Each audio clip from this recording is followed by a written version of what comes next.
We've just had the verdict from the Shoreham Airshow crash trial, and I'm bitterly disappointed with the not guilty verdict that the jury has come up with. And I know that the families of those 11 men who died on that fateful day will be bitterly disappointed as well. Now, the pilot is due a fair trial. He's had a fair trial, but this is not the verdict that many were expecting.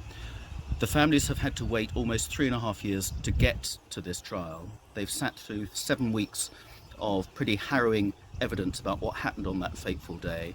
I was there on the first day of the trial. I met many of the family members, wonderfully supported by the family liaison officers from the police, who have done such an excellent job and will continue to work to support those families going forward. And I was there for the summing up by the judge last Wednesday, and it was clear that there was a lot of conflicting medical evidence, and I think the verdict has hinged on whether you could prove that there was no cognitive impairment suffered by the pilot when he was going through that fateful loop manoeuvre, in which case he's not been found responsible. It was a highly technical trial. I had lots of highly technical evidence. The really important thing going forward now is going to be the inquest, likely to be held in the autumn, which has been delayed for all this time because of the trial. And Penny Schofield, the coroner, who's done a really sensitive job working alongside the families, I know will want to make sure that no stone is left unturned. And I hope now we've also secured legal aid funding to make sure that the families are properly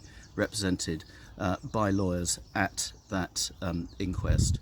So I'm sure the whole of the local community will want to join me in saying how disappointed we are on behalf of the families, and wanting to assure them that they have our continued support, and we want to continue to do everything we can to make sure they have the support and they know that our thoughts are with them going forward. But they need to get some sort of closure, and this is justice and closure delayed, which is why I'm so disappointed with this verdict today.